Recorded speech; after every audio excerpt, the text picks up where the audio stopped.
साहित्य दर्पण प्रथम परिच्छेद। इसमें आप लोगों को आचार्य मम्मट का जो काव्य लक्षण किया गया था उसका खंडन तक बता दिया गया था। उसके खंडन में जो श्लोक आया है, अगर काव्य प्रकाशकार मम्मट के अनुसार तीसरा पॉइंट लक्षण में, अगर काव्य में अलंकार हो तो भी ठीक है, हाँ, और ना भी रहे तो भी काव्यत्व की हानि नहीं होती, कोई दोष नहीं होता,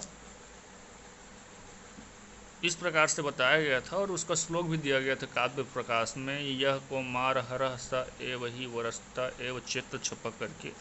और इसमें किसी भी प्रकार का अलंकार स्फुट नहीं होता, ऐसे बताया गया था।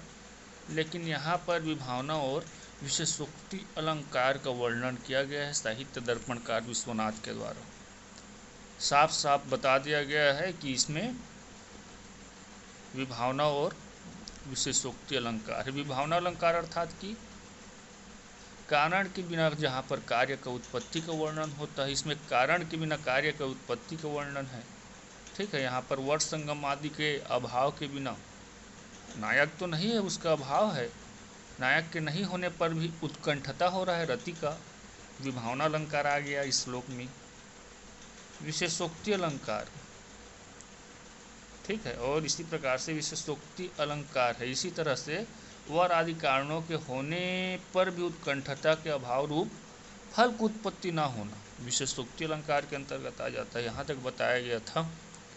अलंकार तो ऐसे आप लोग पढ़ लिए हो, पढ़ के समझ गए होगे, बोला गया था। आगे देखिए, अब तीनों का तीनों तो खंडन हो गया जो मम्मट के द्वारा बताया गया था काव्य का लक्षण। आगे लिखते हैं एतेन, देखिए वहाँ से एतेन श्लोक दिया गया है, अदोषम गुण काव्यम लंकारे लंकृत्यम रसान्वितम कवि कुर्वन् कृति प्रीतिम च विदन्ति। अदोषम अर्थात कि जिसमें दोष ना हो, दोष से रहित,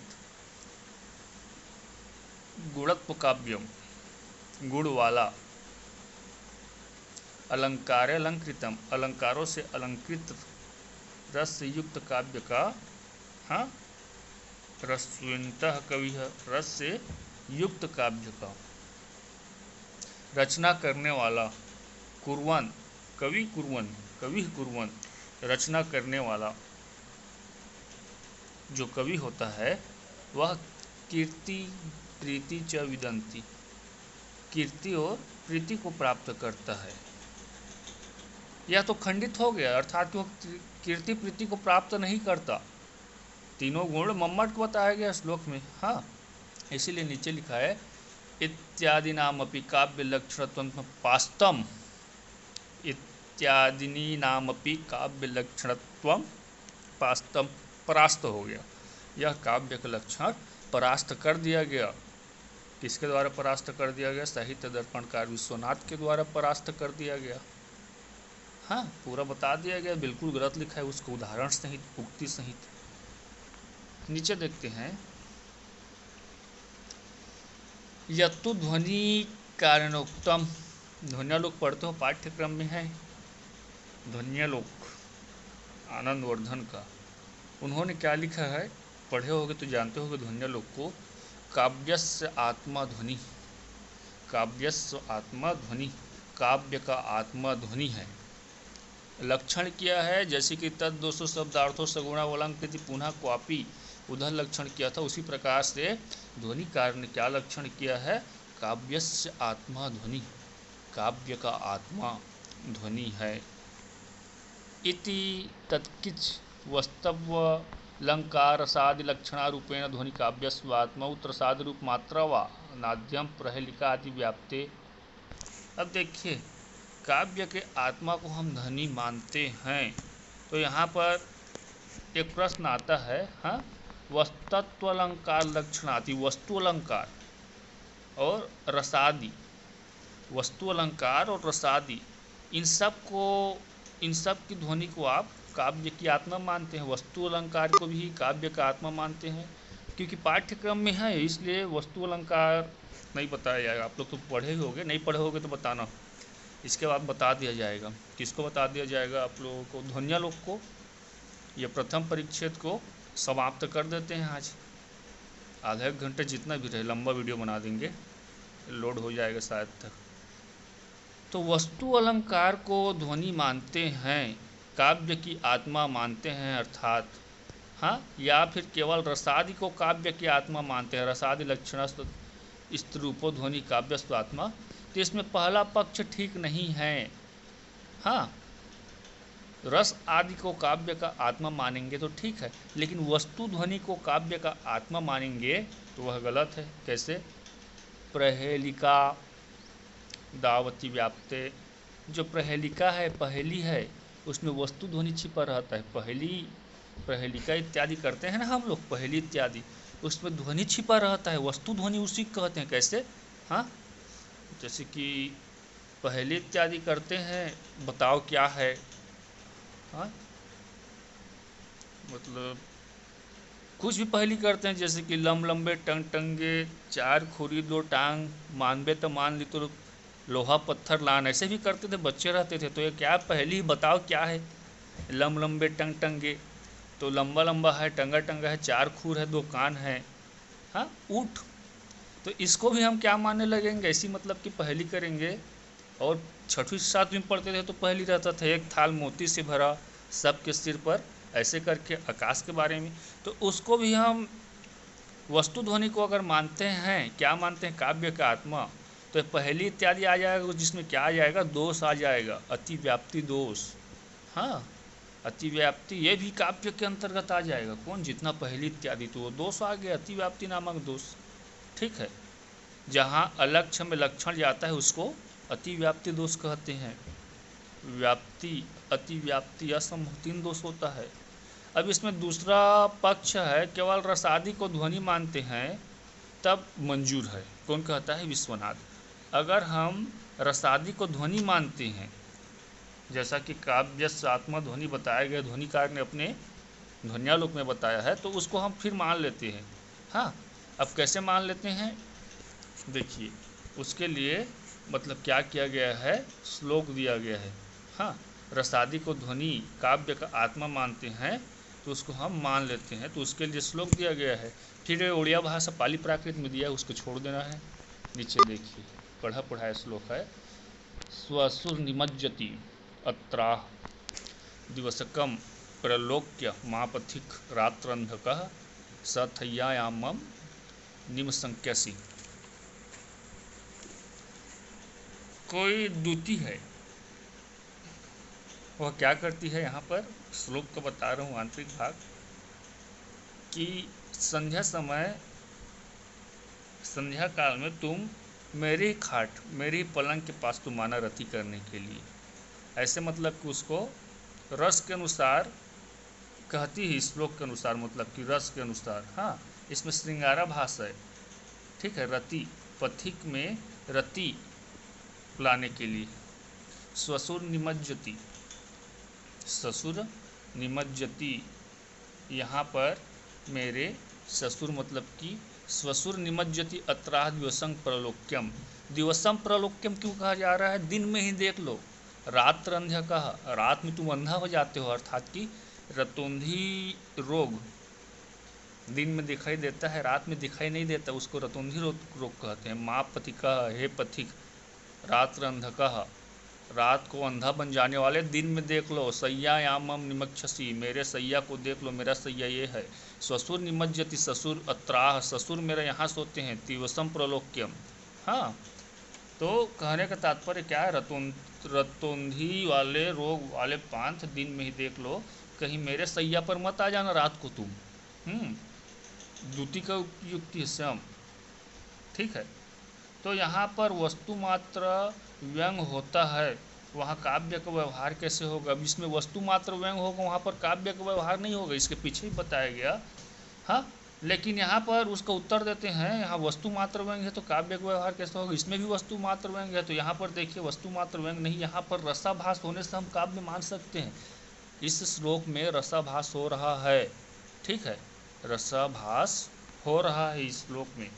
यहाँ पर जो द्युति है वह उपनायक अर्थात की जो रात्र अंधक पथिक है, हाँ उपनायक रात्र अंधक पथिक है, उससे रति करने के लिए श्रृंगाराभास के माध्यम से बता रहे हैं कि तुम मेरे ही खाट पे आना, हाँ इसको दिन में ही देख लिए रहो।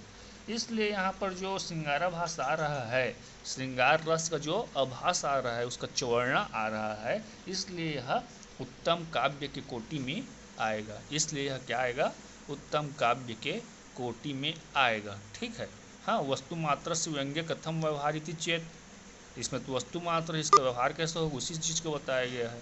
ठीक है, जो हिंदी में भी बताया। और मान लिया जाए ऐसा ना माने तो इसमें लिखा है, देखिए देवदत्तो ग्राम याति, देवदत्त नाम का व्यक्ति गांव जाता है। हाँ, यह वाक्य भी काव्य के लक्षण के अंतर्गत आ जाएगा, इसको भी हम काव्य कहेंगे। क्यों? क्योंकि इसमें भी व्यंग छुपा हुआ है, वस्तु ध्वनि छुपा हुआ है। अरे देवदत्त गांव जाएगा तो संग में उसका नौकर भी जाएगा, उसका जो सूट के संग अटैची है, कपड़ा लगता है, उसको बो करके लाद करके उसका नौकर भी जाएगा ना। वस्तु ध्वनि व्यंग आ रहा है तो इसको भी मानना पड़ेगा, लेकिन ऐसा नहीं मान सकते क्योंकि इसमें रस नहीं है।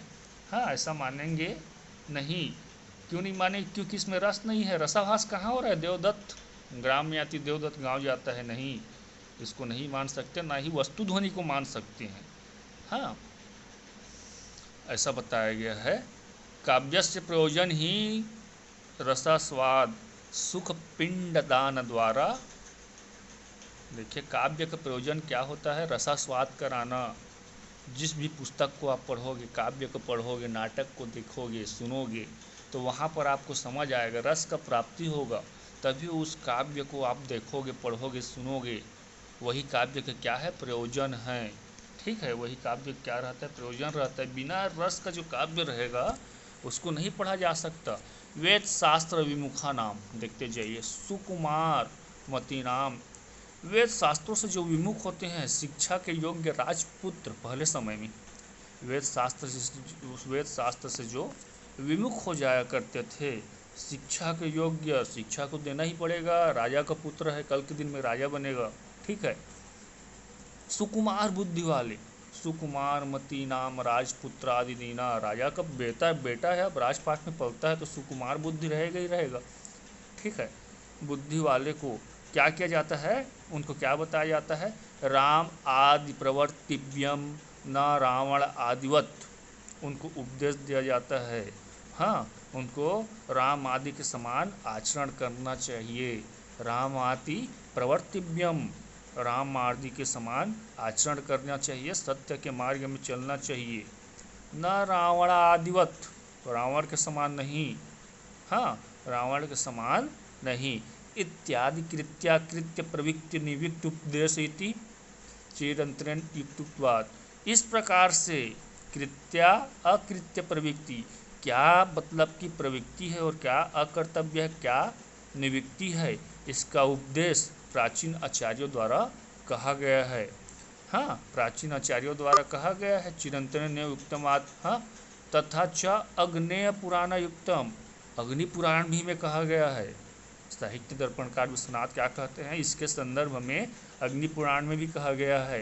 क्या कहा गया है? देखिए, वाग्वे दग्ध प्रधाने अपि रस एवार्थ जीवितम इति, रस एवार्थ जीवितम इति। हाँ, वाग्वे दग्ध प्रधाने, वाग्व का प्रधान होने के कारण, उक्ति वैचित्र का प्रधान होने के कारण, हाँ, रस एवात्र जीवितम, रस ही जीवन है। ठीक है, उक्ति वैशिष्ट के प्रधानता होने के कारण रस ही जीवितम अर्थात कि रस ही जीवन है, ऐसा अग्नि पुराण में कहा गया है। स्वयं इसको विश्वनाथ नहीं कह रहा है। व्यक्ति विवेक कार्य युक्तम, व्यक्ति विवेककार महिम भट्ट का नाम सुने होंगे, उसने भी कहा है। क्या कहा है? काव्य इस्यात्मनि संघ्यनि रसादि रूपेणा कच्चिद विमति हिति। रस आदि नाम वाले काव्य के स्वरूप में किसी को विवाद नहीं। काव्य इस आत्मनि संघिनी, काव्य का आत्मा का संज्ञा देने वाले, रसादि रूपेण ना कच्चु द्विमति, किसी का दो मत नहीं है, सब मानते हैं, रस को सब मानते हैं। ध्वनिकारेण अपयुक्तम, ध्वनिकार अर्थात कि आनंदवर्धन के द्वारा भी कहा गया है। क्या कहा गया है? नहीं कवेर रीति विक्त मात्र निर्वहणात्मक पद लाभ इतिहासादेरेव तत्सिद्धे इत्यादि। हाँ, इति विक्त कविरेति इति विक्त अर्थात कि चरित्र निर्वाण अर्थात कि किसी कोई कवि का, ठीक है, इति विक्त अर्थात कि कवि के बारे में कहानी लिख देगा, ठीक है, कोई कवि का जीवनी लिख देगा, कोई कवि का जीवनी लिख देगा, कवि के जीवन के बारे में बता देगा, तो वह कवित्व पद को प्राप्त नहीं करता। केवल कवि के बारे में उसका जीवनी को लिख दिया किसी के द्वारा, तो उसको हम कवि नहीं कहेंगे, कवि पद का वह प्राप्ति नहीं करेगा। हाँ, क्योंकि केवल चरित्र मात्र का सिद्धि इतिहास पुराण इत्यादि में किया गया है। इतिहासादेरेव तत्सिद्धे, कवित्व आदि का सिद्धि तो कहाँ कर दिया गया है? इतिहास पुराण में। इतिहास पुराण पर लोग कवि इत्यादि, हाँ, वाल्मीकि वेद व्यास के बारे में जानना है तो, लेकिन जो कवित्व का प्राप्ति किसको होगा? जो रसात्मक काव्य लिखेगा, रस आदि का चवर्णा कराएगा, उसी को प्राप्त होगा। आगे देखते हैं। ननु ऐसा नहीं कहा जा रहा है, तो क्या है? तही प्रबंधात वर्तेना नाम कैसा चिन्नी रसा नाम पद्या नाम काव्यत्वम ना इत्यादि चेत। हाँ, देखिए ऐसा नहीं है। क्या कैसा नहीं? प्रश्न करते हैं। यदि रस युक्त वाक्य को काव्य कहते हैं, ठीक है, तो जो प्रबंधार्थवर्तिना, प्रबंध काव्य पढ़ते हैं, प्रबंध काव्य आप लोग इतिहास तथा निबंध में, प्रबंध काव्य के भीतर क्या रहता है? कुछ निरस पद्य भी होंगे। केचित निरस रसा नाम पद्या नाम, प्रबंध काव्य है, उसमें कुछ निरस पद्य भी होंगे। कुछ निरस पद्य भी होते हैं। इसको उत्तर देते हैं, तो उसको काव्य नहीं कहेंगे क्या? किसको? प्रबंध को। प्रबंध काव्य खुद जुड़ा है, प्रबंध काव्य पढ़ते हैं, लेकिन उसके अंदर में कुछ पद्य निरस रहते हैं, तो उसको काव्य नहीं कहेंगे क्या? निरस से रस ही नहीं होते। तो उसका साहित्य दर्पणकार विश्वनाथ जी उत्तर देते हैं, ना, ऐसा नहीं है। रसवद्य पद्या अंतर्गत निरस पदानामीव पद्य रसेन प्रबंधरसेनेव तेसा रसवक्ता अंगीकारात्। पद्यों के भीतर कुछ निरस पद, जैसे पद्य में रस वाले पद माने जाते हैं, अगर निरस पद है लेकिन वहाँ पर कुछ रस वाले पद को माने जाते हैं, वैसे ही प्रबंध के रस से निरस पद्य भी सरस माने जाते हैं। थोड़ा बहुत है, मतलब क्या है? निरस पद, लेकिन जो सरस है उनसे संबंध प्राप्त है, तो उसको भी क्या माना जाता है? सरस पद माना जाता है। जैसे एक बोरा आप लोग क्या ले लो, चावल के ले लो, उसमें 4 मुट्ठी धान को मिला दो, किसी व्यक्ति को बुला कर के पूछो कि यह क्या है। हाँ, एक बोरा आप मतलब कि क्या ले लो, चावल ले लो, उसमें चलो 1 किलो मतलब कि धान को मिला दो, किसी व्यक्ति को बुला कर के पूछोगे तो क्या बोलेगा? चावल ही है, धान है बोल के नहीं बोलेगा, क्या बोलेगा? चावल ही है। जो निरस वाक्यों में गुणों के अभिव्यंजक वर्णों के, मतलब कि वर्णों के होने से, दोषों के ना होने से, अलंकारों को होने से काव्यत्व का व्यवहार होता है। अलंकार है, वहाँ पर उसके गुण है, अभिव्यंजक है। हाँ, तो रस आदि से युक्त काव्य की रचना तुल्यता के कारण वह लाक्षणिक प्रयोग होगा। हाँ, काव्यत्व बंध साम्य आदि गुण ऐसे करके लिखा है, इसीलिए। ठीक है, अब नीचे देखिए। यक्तु वामने उक्तम, वामन के द्वारा क्या कहा गया है काव्य का लक्षण करते समय? सुने होगे, रीति आत्मा काव्यस्य, काव्य की आत्मा रीति है। कौन कहा है? वामन। इति तन्य रीति संघटना विशेषत्वात्, रीति का तात्पर्य क्या होता है? संघटना होता है। रीति का तात्पर्य संघटना, पदों का रचना। ठीक है, संघटना, पदों का रचना। संघटनायाश्च अवयव संस्थाना रूपत्वात्, जो अवयव संस्थान स्वरूप है, संघटना है, वह क्या है? आत्मानश्च तद्भिन्नत्वात्, वह आत्मा से भिन्न होता है। आत्मा अलग है, पदों का रचना क्या रहता है? अलग रहता है। हाँ, वह काव्य का आत्मा नहीं हो सकता। बिल्कुल गलत कहा गया है। किसके द्वारा? काव्य आत्मध्वनि रीति का है, उसके द्वारा वह भी खंडित हो गया। यच्च ध्वनि कारेणोक्तम, अब ध्वनिया लोग तो पढ़ चुके हो, यह ध्वनिया लोग में श्लोक भी आता है। क्या लिखा गया है? अर्थः सहृदय श्लाघ्य काव्य आत्मा यो व्यवस्थितः वाच्य प्रतिमानोख्याफो तस्य भेदो उभो स्मृतो इति। ध्वनिकार ने कहा है स्रहृदयों से प्रसंजनी जो अर्थ स्रहृदय श्लाघ्य, जो स्रहित है उनके द्वारा जो प्रशंसा किया गया है काव्य आत्मा यो ध्वनि व्यवस्थित। हाँ, अर्थात कि सहृदयों से प्रशंसनीय जो अर्थ काव्य की आत्मा के रूप में व्यवस्थित है, ठीक है, वह क्या है? वाच्य प्रतिमान आख्या। वाच्य और प्रतिमान उसके दो भेद हैं, ठीक है। काव्य का जो आत्मा है उसके दो भेद क्या है? वाच्य और प्रतिमान भेदा उभो, दो भेद है।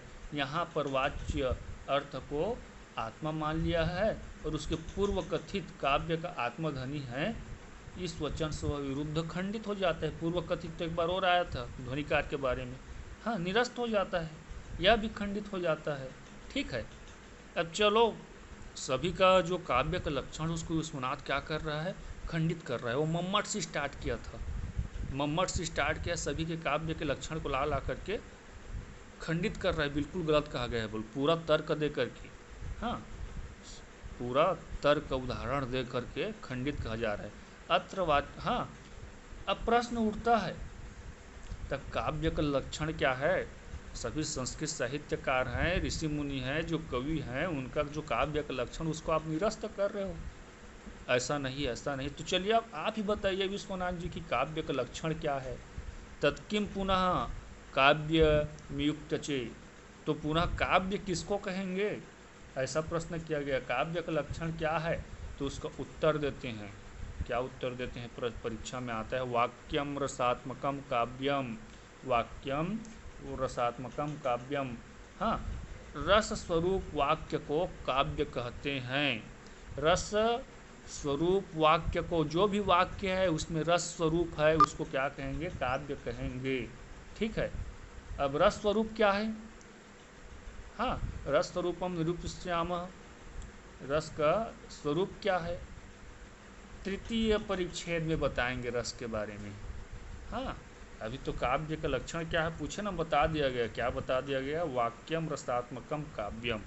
अब रस के बारे में मत पूछो, रस का स्वरूप कैसे रहेगा तृतीय परिच्छेद में बताएंगे। जैसे कि रस का स्वरूप अभी पढ़ाया जा रहा है 10 रूपक में, उसी प्रकार से आगे बताएंगे। लेकिन क्या है काव्य का लक्षण? वाक्यम रसात्मकम काव्यम। पीछे में जितना भी बताया गया है, लिखा गया है, वो सब गलत है। यह किसके अनुसार है? विश्वनाथ के अनुसार। अब देखिए आगे,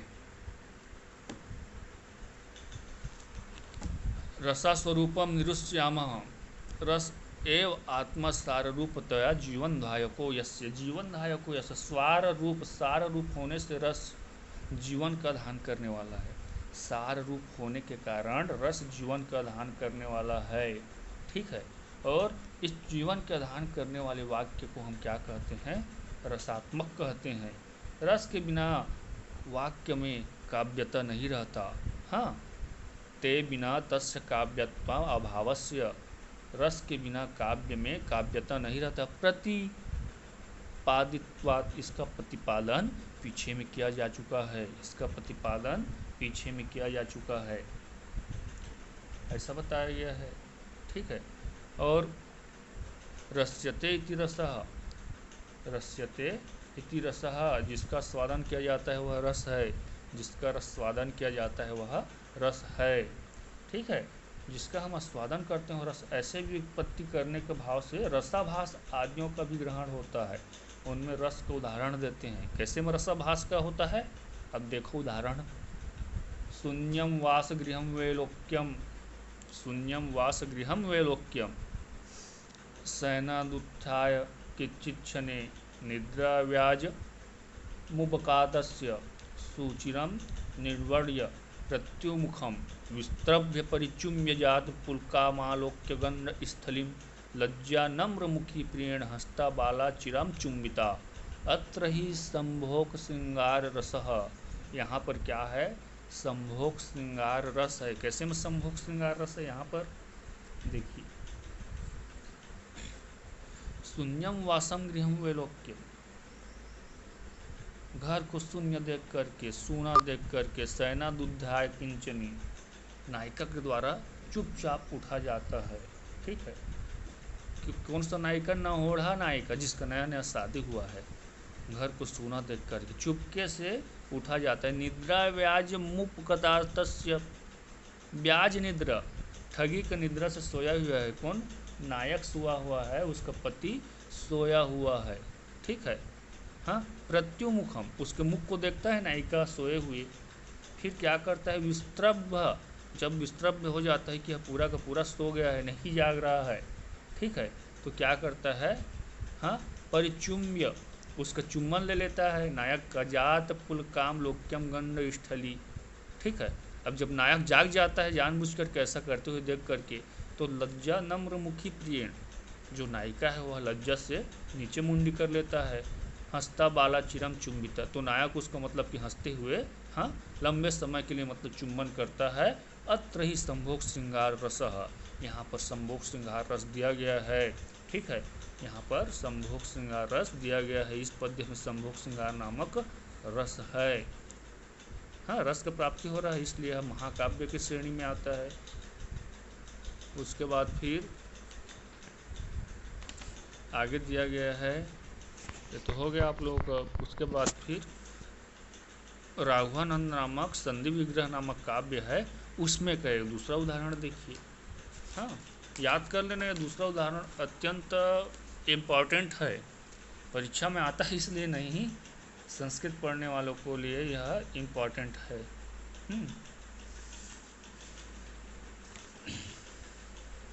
देखिए, यस्यालियत सल्क सामनी जलिधि पृष्ठे जल मंगलम मंडलम नष्टप्याधरणी नखेदीति सुदादिशः पदे रोदसी क्रोधे छत्रगणः सरेदस्मुखः प्राणो प्रलम्बासुरो ध्याने विश्व सावधार्मिकम कुलम कस्मेचिदस्मे नमः। अत्र भगवद विषय रति भाव, भगवान के रूप में रति भाव को बताया गया है। भगवान में हमारा जो रति भाव होता है उसको बताया गया है। यस्यालिगतः सल्क सामनी जलधि, ठीक है, वक्कल, हाँ, जिस मछली के वक्कल में समुद्र लीन हुआ था। ठीक है, मत्स्य के वक्कल में समुद्र लीन हुआ था। हाँ, किसके वक्कल में समुद्र लीन हुआ था? मत्स्य, अर्थात कि जिसके वक्कल अवयव में समुद्र लीन हुआ था। हाँ, और कच्छप के पीठ पर भूमंडल लीन हुआ था। कच्छप के पीठ पर भूमंडल लीन हुआ था। हाँ, जिस वाराह की दष्टा डार पर, हाँ, दष्ट्याधरणी, वराह सुवर मतलब कि वराह अवतार। ठीक है, वराह के दृष्टा डार पर पृथ्वी लीन हुआ था। 10 अवतार का वर्णन किया जा रहा है ना, जिस उसके बाद नखे दीति सुताधीश, नखे, हाँ, जिसने नख से, हाँ, नख से क्या किया था? मतलब कि हिरण्यशिपु का, हाँ, क्या किया था? वध किया था। नरसिंह अवतार को बताया गया है। ठीक है, पदे रोशसी, जिसने मतलब कि पैर से नाप लिया था आकाश, जिसके पैर से लीन हो गया था, वामन अवतार। जिस उसके बाद फिर क्रोधे छत्रगण, जिसके क्रोध से क्षत्रियों का क्या हो गया था? मतलब कि नाश हो गया था, परशुराम अवतार। क्षत्रिय समूह क्या हो गया था? लीन हो गया था। सरे दसमुख, हाँ, जिसके बाण से 10 मुख गिर गया था। राम अवतार, राम भगवान ने 10 मुख का वध कर दिया था। ठीक है, प्राणो प्रलम्बासुरा, प्रलम्ब नामक दैत्य लीन हो गया था। बलराम अवतार, जिसके, हाँ, उसके बाद फिर देखिए, ध्याने विश्व सावधार्मिकम कुलम, जिसके ध्यान में विश्व का लय हो गया था। बुद्ध, हाँ, और उसके बाद फिर, हाँ, जिस कल्कि के तलवार में अधर्मी लोगों का लय हुआ। हाँ, जिस कल्कि के अवतार में, यहाँ पर अनिर्वचनीय महिमा वाले भगवान नारायण को मेरा नमस्कार है। ठीक है, अनिर्वचनीय, जिसको वर्णन नहीं किया जा सकता। यहाँ पर क्या है? भगवान विश्चित रति भाव रूपी व्यंग का उदाहरण है। ठीक है, भगवान विश्चित रति भाव रूपी व्यंग का उदाहरण है। अब आगे मतलब कि देख लो, खत्म ही कर देते हैं इसको। रसाभास को उदाहरण देते हैं। देखिए यहाँ पर रसाभास, आगे में रसाभास का उदाहरण है। ठीक है, जैसे अब रसाभास का उदाहरण देखिए यहाँ पर, कुमार संभव में जो बसंत ऋतु को साथ में लेकर कामदेव का अंतर्भाव होने का वर्णन, मधु द्विरेफ कुसुम पात्रे पपो प्रिया स्वान्मुवर्तमान श्रृंगेण च स्पर्श निमिलिताक्षी मृग कंडुलयुत कृष्ण साराह। रटना पड़ेगा श्लोक को। हाँ, मधु द्विरेफ कुसुम पात्रे पपो प्रिया, मधु भौरा अपनी प्रिया का अनुसरण करते हुए, कुसुम पात्रे द्विरेफ एक फूल में उसका पराग लेते हुए देखता है तो वह भी उस फूल का क्या करना लेता है, पराग लेना स्टार्ट कर देता है। ठीक है, हाँ, पुष्प का रस पीने लगता है। उसी प्रकार से वहाँ क्या, कृष्ण च स्पर्श निमिलिताक्षी, कृष्ण सार जो मृग है वह, हाँ, नेत्रों को मुनने वाले मृगी को सिंह से खुजला रहा है। भौरा का हो गया प्रेम, मृगी का और मृग का हो गया प्रेम, उसको बताया गया है। मनुष्यों का तो रति को छोड़ दो, यहाँ पर पशु पक्षियों का, तिर्यक जाति का क्या बताया गया है, संभोग श्रृंगार को बताया गया है। हाँ, भौरा का, और यहाँ पर जो मृग है कृष्ण सार, उसका तिर्यक योनि का मतलब कि संभोग श्रृंगार का वर्णन किया गया है इस श्लोक में। हाँ, अर्थात कि रसों और भाव का उदाहरण यहाँ पर दिया गया है, रसाभास को दिया गया है। अब पूछा जा रहा है दोषा इससे आप कर सका, तो काव्य का दोष क्या है, आपके द्वारा लक्षण बता दिया गया। हाँ, काव्य का लक्षण बता दिया गया अच्छे से उदाहरण देकर कि काव्य का दोष क्या है, ऐसा आशंका कर रहा है तो दोष को बता रहा है। जैसे हाँ, श्रुति दुष्टा पुस्तार्थात्मक खंजत्वाम एवं शब्दार्थ उदाहरण, जैसे कि काणत्व खंजत्व आदि शरीर द्वारा आत्मा को अपकृष्ट करता है। जैसे कोई लंगड़ा है, काना है, लूला है, शरीर का उसका तो दोष है, लेकिन वह आत्मा को उत्कृष्ट करता है। कोई भी किसी को अंधा बोल देगा तो आँख को नहीं पड़ेगा अंधा है तो, या पैर लंगड़ा है तो पैर को नहीं पड़ेगा, सीधा कहाँ, आत्मा पर ठेस पहुँचता है। उसी प्रकार जो श्रुति दुष्ट, सुनने में जो अलग है, गलत है, बताया गया था। अपुष्ट अर्थ तत्व, काव्य प्रकाश में पढ़ चुके हो, दोष शब्द और अर्थ को दूषित नहीं करते, वह क्या करते हैं, काव्य के आत्मभूत रस को दूषित करते हैं, काव्य के आत्मभूत तत्व रस को दूषित करते हैं। ठीक है, इसी तरह मूर्खत्वादि दोष जैसे साक्षात आत्मा को अपकृष्ट करते हैं। उसी प्रकार से जो निर्वेद, आवेग आदि व्यभिचारी भाव, स्वशब्द वाच्यत्व रहता है, अपने वाचक द्वारा कहने से, आदि दोष से काव्य के आत्मभूत रस का साक्षात अपकर्ष करते हैं, इसलिए दोषों को काव्य का अपकर्ष कहा गया है। अर्थात कि दोष क्या है, काव्य को जो अपकर्ष करता है वही दोष है।